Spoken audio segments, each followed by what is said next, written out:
નમસ્કાર દર્શક મિત્રો, હું છું રિપોર્ટર યાસીન બાબોર અને આપ જોઈ રહ્યા છો ફતેપુરા લાઈવ। આજના મહત્વના સમાચારની વાત કરીએ તો સંજેલી ગામે એક જ એજન્સી દ્વારા કામો કર્યા વગર નાણાં ઉપાડી લીધા હોવાના આક્ષેપ સાથે સંજેલી ખાતે યોજાયેલી ગ્રામ સભામાં તાલુકા વિકાસ અધિકારીને લેખિત રજૂઆત કરાઈ। તારીખ 2 ઓક્ટોબર 2024 અને બુધવારના રોજ સંજેલી તાલુકાના મુખ્ય મથક સંજેલી ખાતે ગ્રામ પંચાયતમાં સંજેલી તાલુકા વિકાસ અધિકારી કૃણાલ ડામોરના અધ્યક્ષ સ્થાને ગ્રામ સભા યોજાઈ હતી।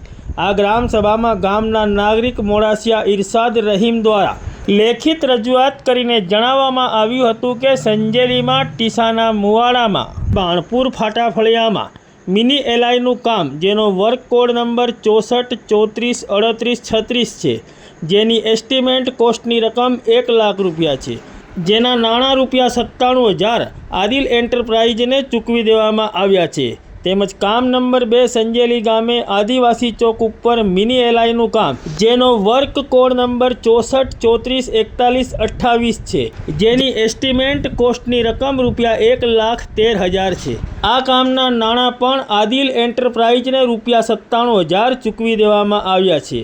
તેમજ કામ નંબર 3 સંજેલી ગામે મોડાસિયા ફળિયામાં બોર મોટરનું કામ જેનો વર્ક કોડ નંબર 64 34 35 82 છે। આ કામના નાણાં પણ આદિલ એન્ટરપ્રાઇઝને રૂપિયા 57,000 ચૂકવી દેવામાં આવ્યા છે। આ તમામ કામો કર્યા વગર જ સંજેલી ગ્રામ પંચાયતના સત્તાધીશોએ આ તમામ નાણાં આદિલ એન્ટરપ્રાઇઝને ચૂકવી દીધા છે। આ બાબતના આક્ષેપ સાથે તેઓએ સંજેલી તાલુકા વિકાસ અધિકારીને ગ્રામ સભામાં લેખિત રજૂઆત કરી છે અને જણાવ્યું છે કે દિન 10માં તપાસ કરીને યોગ્ય કાર્યવાહી કરવામાં આવે અને તપાસ દરમિયાન તેઓની જરૂર પડે તો તેઓ સાથે પણ ઉપસ્થિત રહેવા માટે તૈયાર છે અને જો સંજેલી તાલુકા વિકાસ અધિકારી દ્વારા દિન 10માં આ બાબતની તપાસ કરવામાં નહીં આવે તો તેઓ કોર્ટના દ્વાર ખખડાવશે।